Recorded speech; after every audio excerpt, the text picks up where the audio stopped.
Já em alguns apartes realizados hoje, comentei essa data importante na trajetória histórica do Brasil, do 31 de março, o dia do golpe militar, que não é motivo, obviamente, de nenhum tipo de celebração por tudo que um regime ditatorial representa.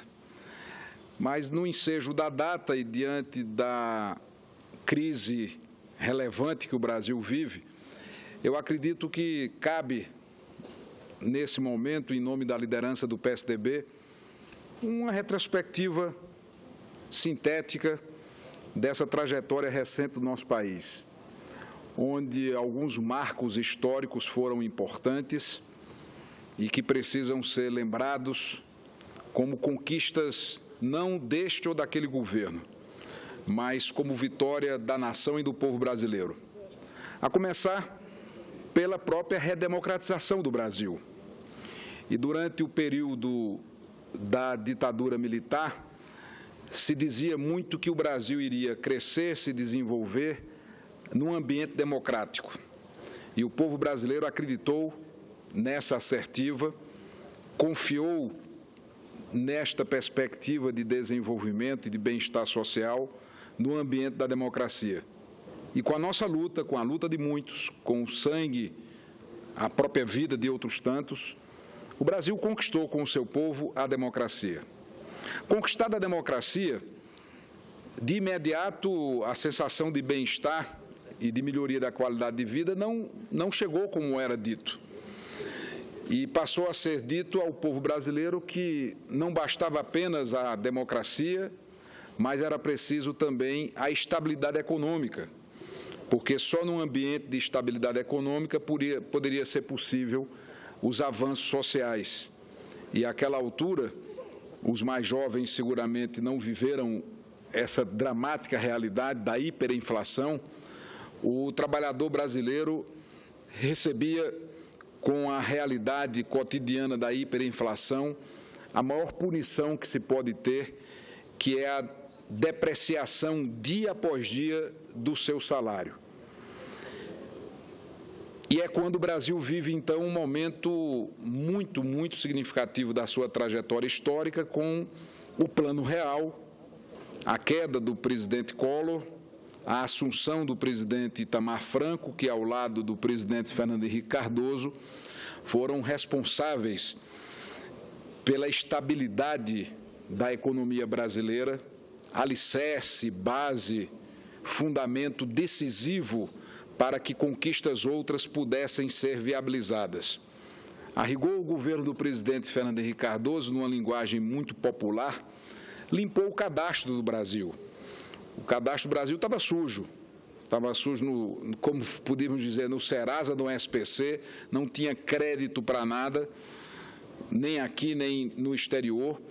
E foi graças ao Plano Real que nós conseguimos controlar a inflação, equilibrar as contas públicas e lançar, como eu já disse, as bases, o arrimo, o alicerce, o fundamento, a fundação estrutural para que o Brasil pudesse viver em outro patamar e pavimentar uma estrada que nos levaria para conquistas sociais iniciadas também no governo do presidente Fernando Henrique Cardoso e, inegavelmente, ampliadas e consolidadas no governo do presidente Lula. Mas é importante sempre dizer, por mais dificuldade que o governo do PT tenha de reconhecer essa realidade, que tudo isso foi fruto de um trabalho anterior. Não estou aqui de forma nenhuma retirando longe de mim os méritos dessas conquistas e avanços alcançadas no período do presidente Lula e que agora vivemos, na contemporaneidade desse instante, um outro momento, que é, infelizmente, o destroçar dessas conquistas econômicas, dessa estabilidade, desse equilíbrio fiscal e um sacrifício enorme, gigantesco para o nosso povo. Durante esses dias todos, assistimos desfilando por esta tribuna senadores, senadoras que apoiam o governo, notadamente do Partido dos Trabalhadores, reafirmando, vejam só, compromissos na luta pelo direito dos trabalhadores. Nada, senhor presidente, nada retira mais direito do trabalhador do que o desemprego. Não há como punir de forma mais severa a retirada de direitos do trabalhador do que o seu próprio desemprego. E o Brasil caminha para mais 2 milhões de desempregados. Estados do Brasil já ultrapassa a casa dos 10% de desemprego e a projeção para até o final deste ano é que poderemos estar beirando, infelizmente, desgraçadamente, os 12% de taxa de desemprego. Então é proselitismo puro, demagogia barata, se autoproclamar defensor do trabalhador brasileiro, impondo à classe trabalhadora do país um desemprego que a infelicita, lhe traz sacrifício pessoal, drama familiar, sofrimento, angústia, desesperança e medo. Medo daqueles que estão desempregados e que não vislumbram a oportunidade de um novo trabalho, e medo daqueles que, ainda trabalhando, dormem sobressaltados sem saber se no dia seguinte estarão recebendo o seu aviso prévio para uma demissão breve. E tudo isso não acontece por acaso. Tudo isso é decorrência de uma política econômica equivocada que trouxe de volta a inflação, trouxe de volta esta mazela chamada inflação e expande o desemprego, tudo isso provocado por uma razão, e a população brasileira precisa ter conhecimento disso, provocado por um projeto ambicioso, ganancioso de poder, de alguém que sacrificou todas essas conquistas sociais e econômicas do Brasil para realizar uma política populista no aspecto econômico-fiscal, com o intuito claro, o propósito nítido de enganar o eleitor e a eleitora brasileira, e que foi logrado, que foi enganado, porque foi um grande engodo o que se discutiu na campanha. E devo dizer, senador Randolph, que acompanhou a parte de Vossa Excelência, ao senador Lindenberg, salvo engano, a senadora Gleice, que não foi esse o programa aprovado nas eleições, e não foi porque o programa apresentado nas eleições, infelizmente, era uma grande mentira. Tudo que foi dito do processo eleitoral, ou quase tudo, para não ser muito rigoroso na crítica, foi lastreado na inverdade, na mentira. O que revolta as pessoas, o que causa indignação é porque a presidente Dilma tinha consciência da realidade do país àquela altura e, numa jogada de marketing, usando a boa-fé do povo brasileiro, manipulando com a esperança das pessoas, mentiu para o povo, escondendo uma realidade que já era do conhecimento dela. E chegamos até aqui por quê? Porque se abriu mão de todos esses avanços para tentar ganhar a eleição a todo custo e a todo preço, e ganharam. Mas que preço e que custo o povo brasileiro está pagando? E aí vem a discussão em todo esse ambiente do impeachment. Há quem diga que não cabe impeachment porque não há crime de responsabilidade. Eu sou daqueles que, com muita convicção, sustento que os crimes de responsabilidade foram praticados, mas nas disputas judiciais, nas lides jurídicas, é normal. Aliás, é a essência da própria justiça dirimir e mediar esses conflitos. Só que no caso do crime de responsabilidade, compete inicialmente à Câmara, por determinação da Constituição e depois do Senado Federal, julgar o presidente da República nos crimes de responsabilidade. E é um processo tão traumático, tão doloroso, o impeachment, que doutrinadores defendem, inclusive, outros sistemas de revisão de um mandato presidencial que não seja tão traumático quanto o impeachment, que tem sua origem na Inglaterra. E quando nasce o impeachment na Inglaterra, ele traz um viés meramente punitivo penal até. Quando o legislador dos Estados Unidos transforma o processo no impeachment num processo eminentemente político.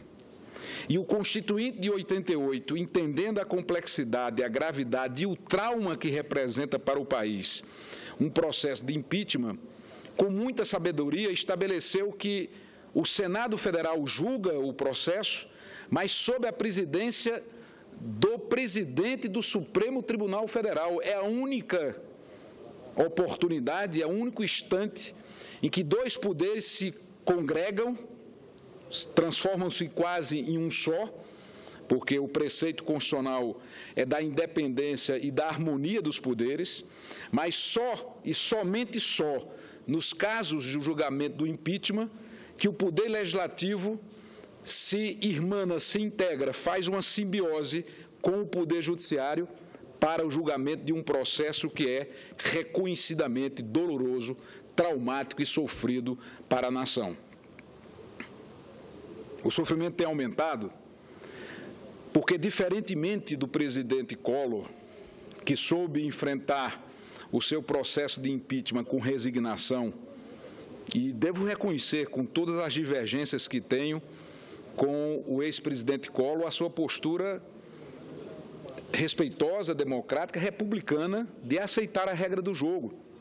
Diferentemente do que acontece hoje com a presidente Dilma, que não aceita a regra do jogo e, com um discurso frágil, pueril, tenta desqualificar o cumprimento da Constituição Federal em simplesmente dizer que os crimes não foram praticados neste mandato e que, por consequência, ela não pode ser punida. A rigor, à medida em que o processo vem avançando, o governo muda o seu discurso. Nos primeiros momentos desse debate, simplesmente se negava o impeachment como algo legal e constitucional. Com a repetição da nossa presença na tribuna, o trabalho indispensável da imprensa livre do Brasil, o povo brasileiro passou a ter consciência que impeachment nunca poderá ser um golpe, porque está previsto na Constituição. Quando o governo e a presidente Dilma se convenceu que por esse caminho não daria para sustentar a argumentação, ela passa a negar a autoria. Pelo menos já houve um avanço. Reconheceu que o impeachment não é golpe porque é previsto na Constituição. Mas argumenta a presidente Dilma que golpe é impeachment sem crime de responsabilidade. Acontece que os crimes de responsabilidade foram praticados. Há quem diga que não. Eu sustento que sim. Dr. Hélio Bicudo, fundador do PT, que é um dos subscritores do pedido de impeachment, também assevera da mesma forma como o professor Miguel Reale, a doutora Janaína Pascoal e a Ordem dos Advogados do Brasil, ninguém menos do que a Ordem dos Advogados do Brasil. Mas no Estado democrático, onde o contraditório tem que ser estabelecido, é natural que se tenha espaço para a negativa da autoria do crime. Porque nós estamos diante dessa situação. A acusação apresenta a materialidade de um crime e aponta o seu autor. Na defesa, se nega a autoria do crime e a sua própria materialidade. O que é que ocorre em conflitos estabelecidos dessa natureza?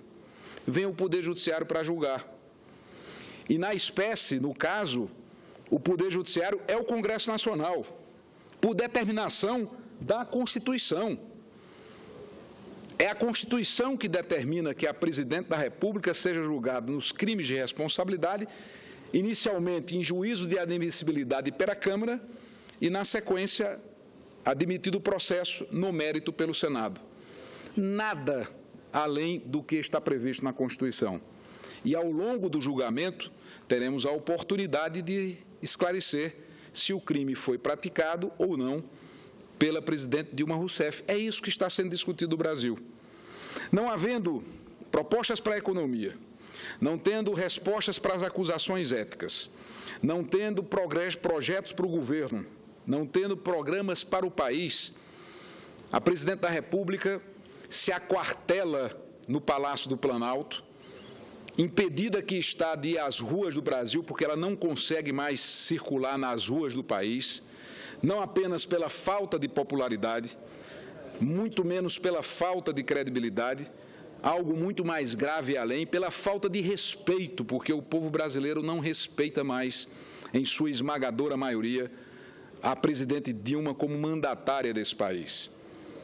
E foi ela que provocou essa perda não apenas de popularidade, não vejo mal nenhum em governante não ter popularidade, faz parte do dia a dia da política, mas, sobretudo, essa característica da falta de respeito das pessoas que percebem que o governo não tem seriedade nas suas propostas, não tem humildade na sua conduta, não consegue sequer se dirigir à nação com alternativas, e como se não bastasse terem destruído essa grande conquista da estabilidade econômica, de forma ainda mais grave e preocupante, eles passam a atentar contra a segunda grande pilastra da nossa nação, do nosso povo, que é a própria democracia.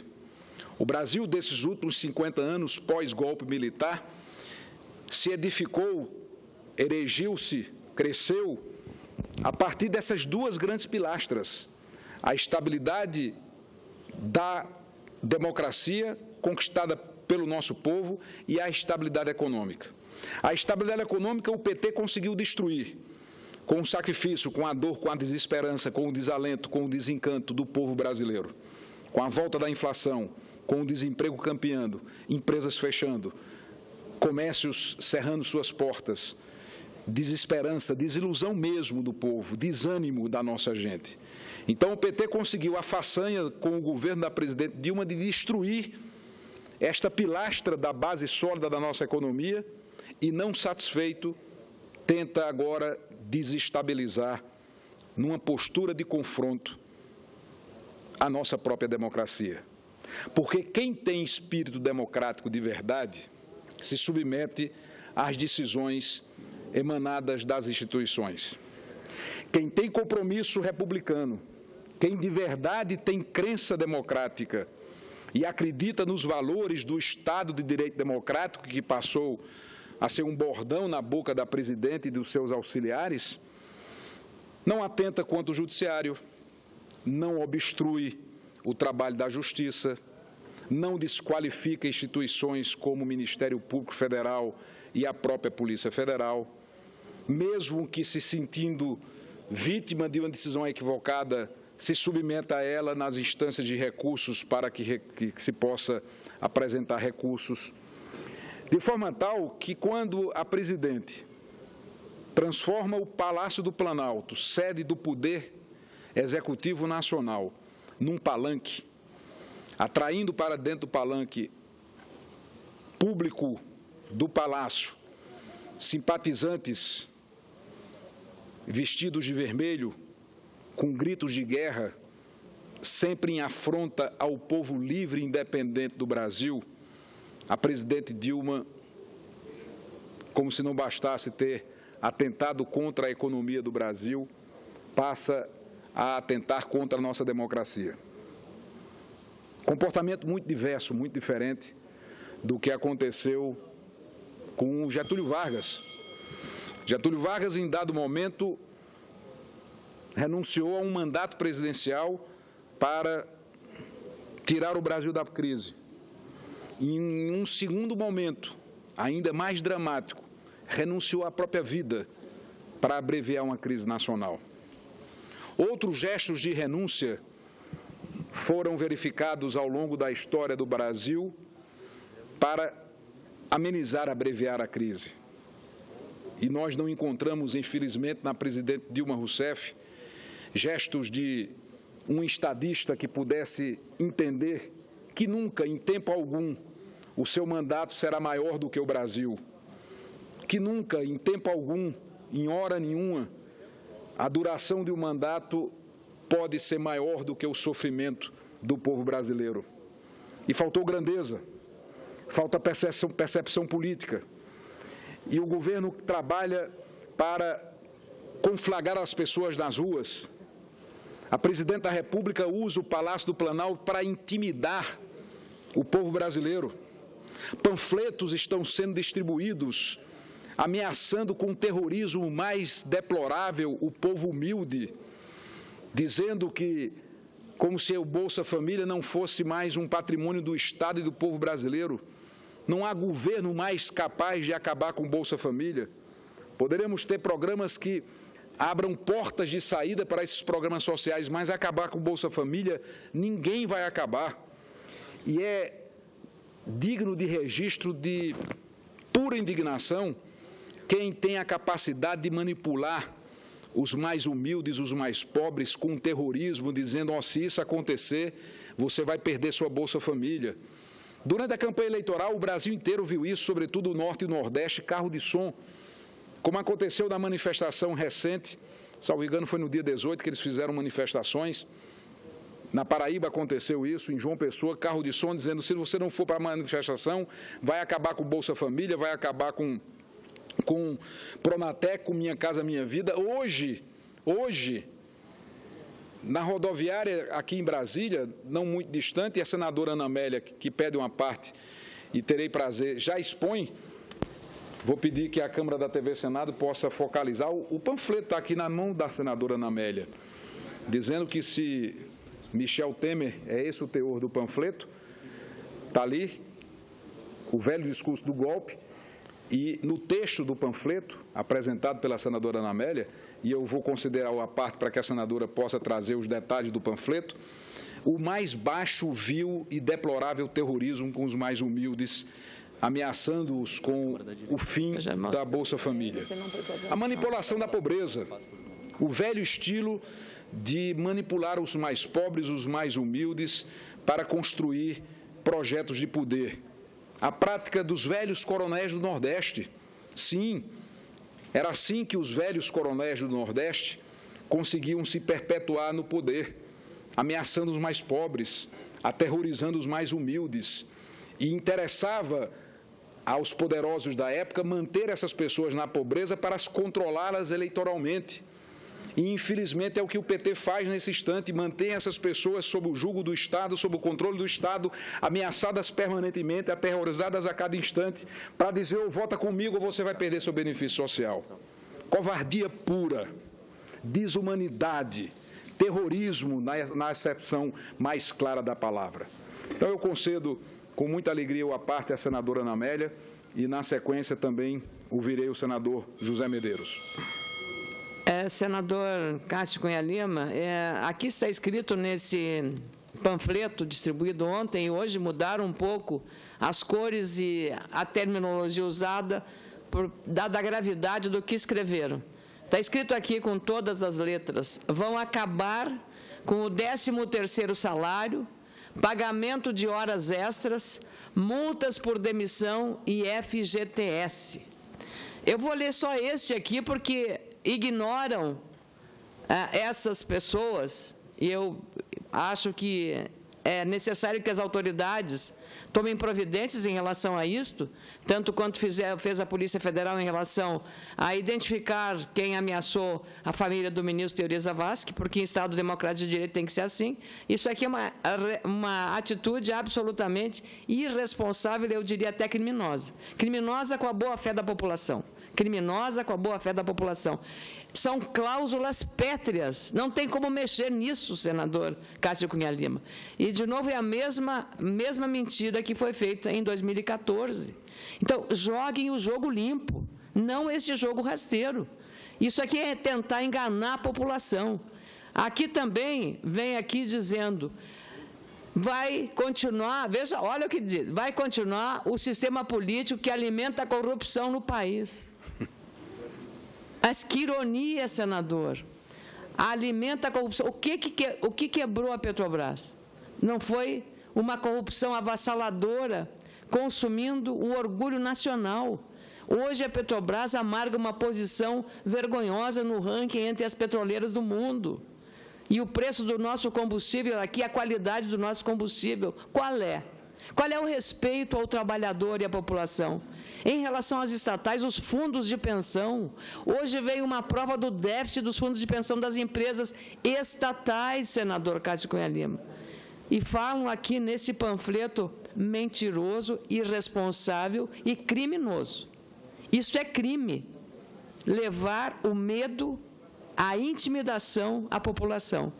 Mas ontem recebi várias mensagens de várias pessoas que ligaram o telefone de várias partes do Brasil para dizer o seguinte: nós não somos burros, nós sabemos o que são pedaladas fiscais, nós sabemos o que isso representa, porque a pedalada fiscal representa desemprego, inflação alta, senador Cássio. Então, este panfleto aqui, que foi distribuído na rodoviária de Brasília, foi o mesmo que lá na sua Paraíba, em 2014, foi feito. O mesmo que lá no Rio Grande do Sul foi feito. Eu também fui vítima dessas mentiras. Mas isso não pode ficar assim. Parabéns pelo seu pronunciamento. Agradeço, senadora Ana Amélia, a parte de Vossa Excelência, que incorpora o meu pronunciamento. De fato, estamos diante de um crime. O papelucho, que generosamente Vossa Excelência trata como um panfleto, é um papelucho que expressa bem até que ponto eles podem chegar, até que ponto a sede de poder, porque tudo isso denota uma só coisa, revela um só objetivo: agarrar no osso do poder e não largar nunca mais. É uma sede de poder, é uma ganância incontrolável, como se no regime democrático a alternância de poder não fosse algo salutar. É da essência da democracia, é uma necessidade da democracia a alternância de poder para que você não crie sistemas de governo totalitários. Então, a necessidade que se tem de se manter um projeto de poder chega à raia do absurdo quando se depara com posturas criminosas como essa, somada a outros crimes, sobretudo os crimes de corrupção que estão sendo devidamente investigados pelas nossas instituições. Eu escuto, para concluir o meu pronunciamento, com muita alegria também o senador José Medeiros. Senador Cássio Cunha Lima, e eu fiz questão de falar o nome todo para relembrar o poeta, mas justamente por falar do poeta me faz relembrar um pequeno provérbio nordestino, muito dito pelas pessoas simples, que dizia mais ou menos o seguinte: eu não sou inteligente, mas não gosto de indecência. Tem tanto burros mandando em homens de inteligência que começo a pensar que a burrice é uma ciência. Eu acho que essa burrice também poderia ser trocada por mentira nesse momento, que se amoldava muito bem. Eu creio que a população brasileira, nesse momento, do mais simples ao mais erudito cidadão, está em estado de estupefato, com tanta mentira, com tanta construção falseada, nesse momento de desespero do governo. Eu tenho visto, e Vossa Excelência fez muito bem com a retórica calma e com a clareza de uma mente bem organizada, traz ao Brasil. E é muito importante esse contraponto, porque sem gritos, mas trazendo de forma metódica, Vossa Excelência mostra esse roteiro, essa encenação falseada. Primeiro começaram, como Vossa Excelência muito bem disse, começaram a falar que impeachment era golpe. Depois não colou, começaram a falar da base jurídica. E Vossa Excelência descreveu isso aqui. Mas veja bem que isso não é uma construção aleatória. Essa história de golpe, dá para ver que tem dedo de marqueteiro no meio. Tem dedo de marqueteiro no meio, e eu noto que, além de marqueteiro, com certeza tem uma linha de produção de discursos, porque os discursos da zaga do governo aqui, que são 3 ou 4 que vêm fazer, sempre tem o mesmo roteiro. Primeiro, um discurso divisionista, criando divisão de brasileiros. Nós e eles. Tem sempre um eles, que eles não remetem a quem, mas é um eles imaginário, que faz parte da argumentação, da construção de argumentação do seu filósofo maior, que é o Lula. Esse discurso de dividir. E agora inovaram, começaram a evoluir na discussão, que é o discurso do medo. E há poucos dias eu me perguntava, quando na visita que fizemos juntos à Venezuela, eu fiquei perguntando, como é que pode ser um povo como a da Venezuela se deixar dominar por um tirano desse, com um discurso pequeno? E hoje eu tenho a resposta. Se não tomarmos cuidado, vamos estar venezuelados, porque vão se construindo de forma sorrateira um discurso e vai apequenando. E a gente vai ficando do tamanho deles. Essa gente, com todo respeito, eles não estão à altura da presidência da República do Brasil, não estão à altura da instituição presidência da República. Parece aquele ditado, quem nasceu para lagartixa não vira jacaré nunca. Nesse momento a gente vê o debate político se apequenar. E é difícil contrapor mentira. É difícil vir aqui, você com argumentos lúcidos, você enfrentar a rede de mentiras que é construída. Agora, e porque é bem construída. Agora há pouco eu vi um vídeo com vários atores globais. Tiveram agora há pouco na presidência da República. E pasme, eu fiquei triste de ver a atriz que eu admiro tanto, a Letícia Sabatella. Parece aqueles filmes de Nossa Senhora Aparecida, parece uma santa, dizendo. Mas o que ela verteu ali no microfone foi triste. Dizer que, nesse momento, é urdido um golpe para derrubar a presidente Dilma, não pelos erros que ela cometeu, mas pelos acertos, porque ela tinha programas sociais e que essa grande elite branca, esses vilões no Brasil se reuniram todos para combater a presidente Dilma, porque ela fez programas sociais. Meu Deus do céu, isso eu não creio que essa atriz tão inteligente, ela possa estar dizendo isso, mas é parte da construção de um discurso maior. E coloco aqueles artistas todos, artistas que eu cresci admirando, e cito aqui o Zé Cachorro, do sítio Pica-Pau Amarelo, que hoje faz outro papel aí. Mas ele vem com cara contristada e olha para a câmera e diz que tem um golpe em curso aqui no Brasil. E essa coisa, ela é amplificada e fermentada por um ministro, e aproveito para fazer um parênteses, parabenizar o senador Ricardo Velasco, que está convocando ele aqui para ele vir explicar isso. Manda e-mail para o mundo inteiro, e Vossa Excelência disse ontem que nenhum dos brasileiros vai lá fora falar mal do Brasil. Mesmo os brasileiros que saem daqui tristes porque estavam desempregados e vão para lá, chega lá, ele tem orgulho do Brasil. Também enxovalhando a imagem do Brasil, diminuindo esse discurso pequeno que nos entristece nesse momento. O momento em que Vossa Excelência deixou bem clara a figura do impeachment, está esculpida, temos um processo e não poderia ser mais feliz de dizer, é no momento em que dois poderes, naquela construção de Montesquieu que dizia dos freios e contrapesos, da independência harmoniosa entre os poderes, nesse momento brilhante da democracia brasileira, onde se junge o Legislativo e o Judiciário, com o momento raro de que o presidente do Supremo dirige a sessão que vai julgar a presidente, a sessão do Senado Federal, enquanto cada senador aqui se posta como juiz e vai julgar um processo iniciado na nossa casa com a irmã. Esse é um momento mágico da democracia, em que a presidente está tendo agora, vai ter 10 sessões, ela tem direito de defesa, depois vai ter mais 5, é todo um processo, com direito ao princípio contraditório, com as instituições funcionando. Mas sabe aqueles que relegam isso a um golpe, a dizer que a democracia está em perigo. Nesse momento está aqui em frente esses movimentos pagos a R$300 cada um, insuflado por uns por dinheiro, outros por medo, para dizer que a democracia está em perigo. A democracia nunca esteve tão forte. O judiciário, que nesse momento está mais representado pela figura do juiz, vamos dizer, personificado pela figura do juiz Sérgio Moro, está funcionando, o judiciário, a polícia, mas não. Todo momento em que alguma decisão dessa não é favorável, diz que a democracia está sendo atacada e que a democracia está caindo. Não, quem está caindo é o PT e seu discurso mentiroso. Agradeço a parte, senador. Agradeço a Vossa Excelência pela parte que também incorpora o meu pronunciamento. E para encerrar minha fala, senhor presidente, outros oradores inscritos aguardam a oportunidade de usar a tribuna. Eu quero sintetizar o meu raciocínio dizendo que a crise econômica precede a crise política. E a crise econômica nasce das pedaladas fiscais. Daí por que o crime de responsabilidade.